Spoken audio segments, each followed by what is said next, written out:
I'm not bullish on buying a pre-construction project because the market is very unstable. Most pre-con projects are actually priced 5 to 10% higher than the current resale homes. And the biggest winner in all this is not you and me, but it's the bank. How you should keep your expenses for the home below 35 to 40%. Now there are two major changes that are happening. We'll talk about the first one first, which is a pretty big one. And when I say exit plan, it's not exiting from the home, but it's exiting from the country. So what can you do as a first-time home buyer? The first thing is,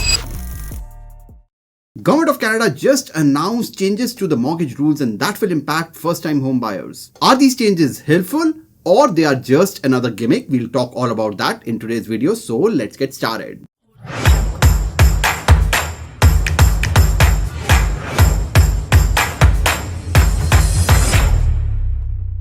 So in today's videos, we'll be talking about three things. Number one is what are these changes and who is eligible for it. Number two is how does it impact first-time home buyers. And finally, we'll be talking about what happened between 2006 and 2012 and how is that relevant in today's scenario. Now, there are two major changes that are happening. We'll talk about the first one first, which is a pretty big one. Right now, if you are to take a mortgage, if you're doing a less than 20% down payment, and if you're a first-time home buyer, you will not be able to take a mortgage for more than 25 years. 25 years is the total length of the loan. But now, after these changes are in effect, which is August 1st, and I'll talk about the eligibility in a bit, they will allow for you to take a 30-year amortization with a less than 20% down payment. Now, in terms of eligibility, this is only new builds, and that's the problem with this particular rule. It's only applicable on new builds, which is new construction, and it's applicable from August 1st, 2024. Then the purchase price has to be less than $1 million. Obviously, that's where you can actually do a less than 20% down payment. For anything that you purchase for over $1 million, you have to do a 20% down payment. And then by extension, you are any which ways eligible for a 30-year amortization. And it's only eligible for first-time home buyers. So if you're buying your primary home, but if you're not a first-time home buyer, you already bought it or you're upgrading, then you're actually not eligible for this. And those are the eligibility criteria. Now we will talk about this particular rule in detail, where I'll detail out with numbers on whether it's a good thing or a bad thing and how much of an impact this will make on eligibility. And the second one, which is actually a good thing, and this is one rule that I actually agree with, is that the home buyers plan, which is the RRSP withdrawals that you can make as a first-time home buyers, that limit has increased from $35,000 to $60,000. Now, you might argue that most people are actually buying, especially first-time home buyers, are buying a home. Most of my clients buy a home in their first 2 years. So, most of the people don't really have $35,000 in their RRSP because that's not the room that they get, when they first come to Canada. But yeah, if you are someone who has not bought a home in the last 3-4 years of you being in Canada, then this can be a really good thing, and you can actually contribute more than $35,000 towards RRSP and take that money out. In terms of eligibility, the grace period is 2 years to 5 years. So if you take the loan in 2024, by 2026, you have to actually start contributing back towards your RRSP, and you get about 15 years to contribute the entire thing. But that grace period has now increased from 2 years to 5 years, and that's actually a good thing. And of course, you have 15 years to repay this loan, and that remains the same. Now, first, let's talk about the first rule, which is the extension of amortization by, to 30 years from 25 years, and that will actually change the eligibility numbers. Now, I want to deep dive into the first change that they are making, which is the increasing of amortization. And I would actually want to do a live application to explain you how this impacts the eligibility. So what you see on the screen is how I do numbers for my clients. This is the exact experience that you get from the team when you book a call and when you're buying a home. So let's just do the numbers. I'll explain you. There's a lot that is not relevant to you. By the way, I'm using this calculator because there are no calculators built yet who can actually do a less than 20% down payment with a 30-year amortization. So I have to use the calculator, which is, system built. So just bear with me. I'll explain you everything. So let's take this. Basically, let's say the name of the person is Grow with Nav, which is basically me. You're a first-time home buyer. So I've just clicked on yes here. Then you go down. All this is not relevant. Let's say the employment, the salary, which is my salary, is, let's say, $150,000. This is a full-time salary that we have. Then what I'll do is I go down and I add liabilities. Let's assume that I have a car loan of, let's say, about $500, which is the monthly car payment that I have. So I've taken that as liabilities because I have to include that when I'm buying a home. Then let's say I am owner occupying the home. I'm buying the home for myself. It's a primary residence. So I've just selected that here. Let's assume the property tax for this particular home that I'm buying is $4,000 a year. So I've taken that assumption, and let's assume the heating to be $100. Now heating obviously depends on the home that you're buying, but most banks are okay with $100 to $125 of heating per month. So I've just taken $100 here. And then here we can actually put the property value. So the total amount of home that we can buy, we actually play around with the numbers here. So let's assume that we want to buy a home for $700,000 because we have a down payment of about $75,000. These are all assumptions that I'm taking. Obviously the numbers will vary, but I'm just taking some assumptions here. This will be an insured mortgage. That basically means that we are doing a less than 20% down. And when you do a less than 20% down, you have to pay an insurance premium, which is basically your mortgage, insurance premium. And this is, if you're doing a 10% down, this is basically 3.1% of your mortgage value that you're taking. So $700,000 minus $75,000, 625, 3.1% of this is 19,375, and your total mortgage amount becomes 644,375. Then we go down and we actually check the eligibility. Now let's assume when you're buying a home, and this can be different depending on when you're watching this video, but let's assume a very, like normal number of 5%. Right now the rates are a little bit lower, but they can go up and down. Let's assume we are getting an interest rate of 5%. This is a 3-year fixed mortgage, and we are taking the term. So it's a 3-year fixed mortgage for 25 years. Let's do the numbers at 25 years first, and then we'll change the numbers to 30 years and later, and your payment will become about 3747. Now, in order to qualify for a mortgage in Canada, we cannot qualify you at 5%, which is the rate that you have. We have to qualify you at stress test, which is 7%, which is 2% higher than the rate that you're actually getting. And we basically do the stress test here. We calculate here. And now let me explain how the bank calculates whether you can buy this house or not. So there are two ratios that they use. One is GDS, the other one is TDS. Now bear with me, it can get complicated, but it'll help you understand how these changes are happening. So GDS is basically gross debt service. This is basically your mortgage payment at the stress level of 7%, plus your property tax, which we had taken at $4,000 per year divided by 12. So that's your monthly payment of property tax, plus the utility bill, which is the heat cost that we have taken. So this is your house carrying cost for the month, divided by your gross monthly income, which is $150,000 divided by 12. This ratio, so house carrying cost divided by my monthly gross income, this ratio should be less than 39%. We are slightly higher than 39%. I'll adjust the numbers in a bit. But let me first explain to you what TDS is. TDS is basically total debt service. This includes my car payment as well, because that's another monthly liability that I have to pay for. So my total house carrying cost plus my car payment or any other debts that you have divided by my gross monthly income is called total debt service. And this ratio should be less than 44%, and we are less than 44%. Now, I will adjust these numbers, and this is exactly how I do it for my clients. So let's assume we reduce the numbers by about $10,000. So our purchase price eligibility reduces by, to about $690. And now we are at 39%. So we are on the edge, but that's okay. So this basically means that right now you can actually buy, with the income that we have, at a 25-year amortization, a home of $690,000 with $75,000 down payment, and our payment will be about $3687.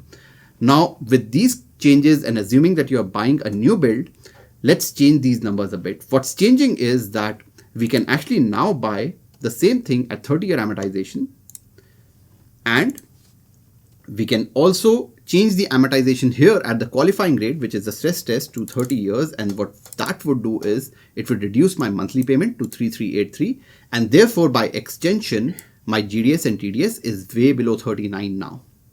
Now, that basically means I can buy a slightly more expensive house. So let's see what I can buy here. So instead of $690,000, I've changed the number to 725, and I'm at 38.78. I can probably buy a little bit more as well, 728. And yeah, now I'm at 38.94 in the GDS. It should be less than 39, like I said. And therefore, my eligibility has now increased by $38,000, and my payment has changed to close to $3,600. Basically, instead of buying a $690,000 home, now you can buy a $728,000 home with this change in amortization. And even though you don't see the payments increase too much, the impact is much bigger than you think it is. Now, going back to the presentation, just summarizing the numbers here, let's assume the household income is $150,000, down payment is $75,000, interest rate is 5%, everything that I took in that software as well. Max purchase price is coming out to $690,000, default insurance, and then total loan is basically $690 minus $75, which is down payment, plus the default insurance, which comes to about $634,000. The mortgage payment becomes $3,600 3687.75, which basically is 39% of your net income. Now, I always talk about how you should keep your expenses for the home below 35 to 40% of your net income. Here, the mortgage payment is actually already coming to close to 40% of my net income. And then you have property tax, then you have utility bills. So obviously, we are overbuying even at $690,000, but that's a topic for another day. The repayment, which basically means if you were to pay this amount for the next 25 years, so 3687 multiplied by 12, that's for 1 year, multiplied by 25, that's for the entirety of the loan, which is 25 years, you would end up paying $1,106,000 and change. And that basically means the total interest that you paid on this particular loan is about $472,000. Now, this number sounds bizarre, but this is across 25 years. You are repaying the loan, and the home value in 25 years, even if we just account for inflation, let's say 3 to 4%, will be a lot higher than this. So you will build a lot more equity in 25 years. So this number looks crazy, but it's not, if you look at it, and I actually made a video on this a while back. But anyways, that's another topic for another day. But let's now compare this particular calculation, which is right now, with a 30-year amortization calculation. So household income remains the same, all this remains the same. Now max purchase price, like we saw in the software, is $728,000, which is a $38,000 increase. The default insurance increases a little because we are taking a little bit more loan. Total loan increases, of course, because we are now buying a more expensive home. The mortgage payment actually remains almost the same. And in fact, it has reduced by 1%, vis-a-vis our net income, which is about 38%. So if you look at this, it's just, decreased by about $90, even though we are buying a more expensive home. And that's because the amortization has now increased to 30 years from 25 years. The repayment of this is the bizarre part. It's close to $1.3 million, and the total interest that we now pay, because we are not taking a 25-year loan, but a 30-year loan, is $621,000, which is almost $150,000 more than what you would pay in 25 years. So even though with the increased purchase price, our payment remains the same, we do end up paying a lot more in interest. And the biggest winner in all this is not you and me, but it's the bank. Now, here's what I would do if I were you or you were my client. I would still buy the $690,000 house and not increase my purchase price.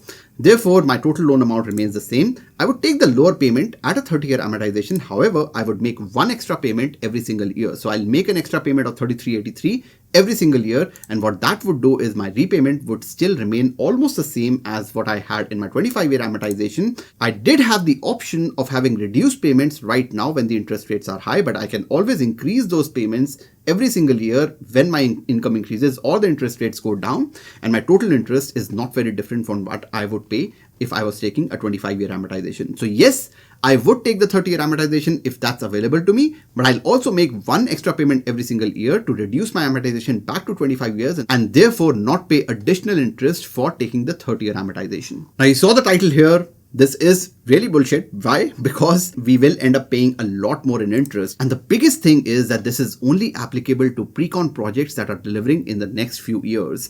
And the reason why I say this is because most pre-con projects are actually priced 5 to 10% higher than the current resale homes. So even though you saw your eligibility increase from 690 to 728, if the home is already priced 10% higher, you would end up paying 760, 770 for the same home that you can buy at 690 today. Because that's how most pre-cons right now are working, especially when they're delivering in the next 2 years. Besides, there are 5.8 million homes that this will apply to in future, and the builders might just raise prices because now they would say that, oh, most people have the option of taking 30-year amortization and therefore let's raise the prices. Who is to say? Now, this rule would have made sense if the government also announced that the builders cannot price their homes higher than what they are priced right now, but that's not the case. And therefore, there is no regulation against the builders pricing the same home that you can buy for a lot lower today, a lot higher just because of this rule coming into play. And honestly, most people will fall for that trap because they have not watched this video or they have not done the mathematics. The third problem is that what if the market is down at possession? That's one of the reasons why I'm not bullish on buying a pre-construction project which is delivering in the next 2 years, because the market is very unstable. I actually made a video on pre-construction project that I invested in that is delivering in 2027, 2028. The market will be a lot stabler then. However, I'm not that confident in the next 2 years. Will the government guarantee appraisals, because the problem is that if the market is down when you are getting the possession of the house, you will have to make the difference. Let's say you buy a house for $700,000 and in 2 years when it's time for delivery, the house is now worth $650,000. You would have to make up for the $50,000 gap because the bank is not going to pay just because you overpaid for the home. And the fourth and the biggest point is banks are the biggest winners here because you have bigger mortgages, longer loans, and therefore more interest that they'll be charging across the 30 years that you take the mortgage for. So in my view, yes, the government might say that this particular rule is going to benefit you and I, but that's not the case. It's only going to benefit the builders who can jack up the prices, or it's going to benefit the banks who will charge you more interest. Now, when I read this rule, I had this question: why not extend the amortization from 25 years to 30 years for all homes and not just pre-sale homes? I'm sure you have the same question after reading this as well. To understand this, let's go back to history of mortgages, because this particular extension of amortization is not new to the Canadian market. Now, let's look at the timeline here. So, February of 2006, 4-month pilot program to begin insuring mortgages with 30-year amortization, which is exactly what's happening right now. Previously, only mortgages with 25-year amortization could be insured. So it's exactly what we are doing right now. It was a pilot program that was launched in February of 2006. June of 2006, they actually made it official, and they actually moved the amortization not just to 30 years, but also to 35-year amortizations. And to top it all, you could actually make an interest-only mortgage payment for the first 10 years of the mortgage, which is absolutely bizarre. And no wonder this was before the subprime crisis that happened. So just look at the timeline, in accordance to the subprime crisis in 2008. November of 2006, they made another change where they increased the amortizations to 40 years. And now you could actually buy a house with zero down payment. That's crazy, right? And surprise, surprise, there was a subprime crisis because people were getting loans at 0% down payment. That basically means they didn't have any equity in their homes. They were getting longer loans. They were getting bigger mortgages. And the subprime crisis happened in the US. Canada was also impacted. And suddenly, after the subprime crisis, July 2008, they then announced that we are reducing the amortization period from 40 years to 35 years. There were some more changes that were required. Earlier, they were not doing a lot of due diligence on income. A lot more documentation was required, and they had to do it because everything was going down at that time. In 2010, they also introduced the stress test, which we know, like we saw in the software as well, the 5%, 7%, that's the stress test that was introduced in April of 2010. And in April of 2010, a 20% down payment was then implemented for rental properties as well. Earlier, you could actually buy a rental property with less than 20% down. And then in June of 2012, we moved back from 30-year amortization back to 25-year amortization for insured mortgages. So we had an entire about 6 years or more than 6 years of time when we moved from 25-year amortization to 30-year amortization. We had all the circus in between those 6 years, and then we moved back from 30-year amortization back to 25-year amortization. So this particular change of increasing amortization has failed before. Now that we know these changes happened in the past, let's look at the home prices. So what I've done is I've taken home prices from 2006 to 2012 when these changes were happening. The average home price in Canada, and hold your breath for this, it was just $273,000 back in 2005, which is bizarre. But that's where the extended amortization happened from 25 years to 30 years. What we saw was a massive increase of 21% in just about 2.5 years, from when this happened. And then we had the subprime crisis. The prices had already increased to about $331,000. It reduced by about 10%. US was impacted a lot more because there, the loans that were provided were crazy. There was no income checks, it was a lot crazier than it was in Canada. So the home prices declined by about 10%, and it was only 1 year that the home prices declined, and then they started going up. And because the home prices started going up pretty swiftly in just 1 year, they then introduced a stress test to tighten the market a little, and then the minimum down payment of 20% was required for investment properties. Then we had a slight decline in the market, and overall, from 2020 to 2012, we also had a 6% increase. So every time the government tries to loosen up the rules, the market actually goes up, and then they are forced to scale back. But you never know. Tomorrow, they might loosen the rules a little bit further in the name of affordability, and that would not be good for the economy. Now, one interesting point to note here is that even though there are ups and downs in this market, if you look at the market across 6 years, 2006 to 2012, you still see that year-on-year growth across these 6 years has still been about 4.5%. So every year, if you just average it out across 6 years, the home prices have increased by about 4.5%, which is not very different if you look at a longer horizon of 2024 versus 2006. The year-on-year prices, because the 2024 prices, the average price, and this is across provinces, is about $685,000. Across asset classes, you look at detached, which is a lot higher, and then you have condos and houses in Saskatchewan and Manitoba, which is a lot lower. The year-on-year increase across the 16 years is still about 5.2%. So when I say in the previous presentations, if you hold real estate long enough, irrespective of where you buy, you would end up making 4 to 5% return year on year, which is really great because you use something called as leverage and your return on money is a lot more. So in my view, even if it's shown that increasing the amortization from 25 to 30 years is good for first-time home buyers, I really don't think so. It's another gimmick which will not impact the market. If anything, it will only spoil the market and lead the builders and the banks to make even more money at the expense of first-time home buyers. So what can you do as a first-time home buyer? The first thing is, and we need to stick to the basics, the first thing is we buy when we are ready, which means that you have to have a stable job and 3 to 6 months of emergency funds over and above your down payment and closing cost. You buy only if you are ready. The second one, and I have made an entire video, I'll link it in the description below. You buy it with a rule of 35, which basically means that your overall expenses of the house, which includes your property tax, your utility bill, and your